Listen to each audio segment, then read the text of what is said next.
messieurs, mesdames, messieurs les élus, les présidents et personnalités, je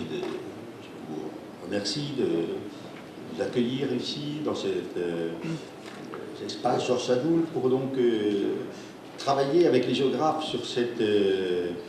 question de l'imaginaire que nous avons voulu placer un peu dans je dirais, dans un registre un peu plus élevé que celui auquel on s'attend lorsqu'on parle de géographie. Et c'est la raison pour laquelle je vais reprendre ce qu'a dit Christian Pierret il y a un instant à propos de l'âge du festival. C'est vrai que 25 ans, 26 ans, c'est l'âge de la maturité. Lorsque les étudiants nous demandent avec un peu d'angoisse quand est-ce que nous serons adultes, vous êtes adultes à 25 ans, 26 ans. Et il me semble qu'effectivement le festival a trouvé cet âge avec le thème de la dernière et celui de cette année qui consiste non pas seulement à imaginer que nous serions dans des espaces où les choses sont évidentes, les villes, les forêts, les migrations même, mais que tout cela, villes, forêts, migrations, sont aussi des produits de notre imaginaire. Évidemment, c'est quelque chose qui nous tient à cœur, la communauté des chercheurs, et qu'il est peut-être difficile de transmettre, mais que nous avons pris le pari de faire avec la direction scientifique qui va prendre la parole dans un instant, et qui a eu cette ambition de montrer que ce qui paraît évident, ce qui paraît simplement s'imposer dans son caractère physique, est d'abord un produit d'esprit. Je vous le dis parce que j'ai vécu à une vingtaine de kilomètres de la saline d'Arc-et-Sedan toute mon enfance, et évidemment vivre dans cette région où Claude Nicolas Ledoux a imaginé une ville utopique uniquement pour produire du sel, dont on nous disait qu'elle était là parce qu'il y avait la forêt de Chaux et qu'il y avait aussi un simple gisement de sel. Évidemment, tout cela ne tenait pas pour expliquer ce qu'était cette magnifique saline. Donc cet effort, je voudrais qu'on le fasse pendant ce festival avec les géographes qui ont mis beaucoup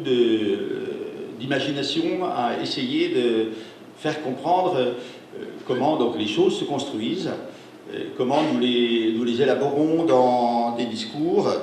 qui ne sont jamais évidents et qui nous permettent d'aller au-delà des simples émotions. Nous avons chaque année donc invité un pays, et il est vrai que ce pays de l'Australie, il nous paraît peut-être imaginaire parce que pour beaucoup d'entre nous il est lointain et nous ne le visiterons pas. Mais je vous invite pendant ce festival, puisque les graphistes ont cru intéressant de faire bondir ces kangourous dans cet espace-là, je vous invite à faire l'expérience de regarder demain et après-demain lorsque un kangourou qu'on aura sorti pendant quelques jours de son zoo, qui est, paraît-il, un animal complètement dressé pour venir dans ces manifestations, de voir comment l'animal, lorsqu'il est devant nous, il transforme l'espace. Simplement par son étrangeté, bien sûr, mais tout simplement par sa manière de se déplacer, qui n'est pas celle que nous connaissons dans les autres régions du monde. Vous photographierez sans doute des gens en train de faire des selfies avec ces kangourous. Regardez bien justement comment cette étrangeté va nous aider à apprivoiser en quelque sorte la distance entre cet énorme espace qu'est l'Australie et ce que nous n'en savons, c'est-à-dire pas grand-chose. Et c'est pourquoi, donc, au nom de tous les géographes, je voudrais remercier particulièrement Antoine Compagnon, parce que ses travaux sur Montaigne, sur Baudelaire, qui normalement ne sont pas destinés à la géographie,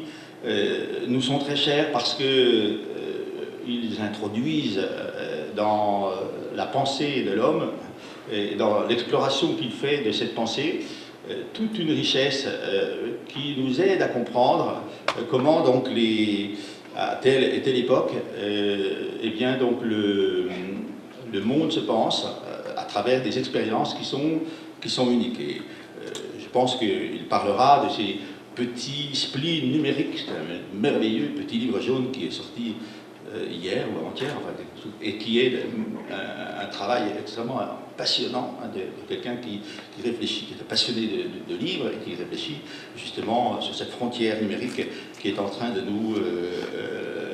nous défier. Je voudrais également dire que nous sommes contents d'accueillir Florence Aubenas et Tonino Benacosta, qui vont donc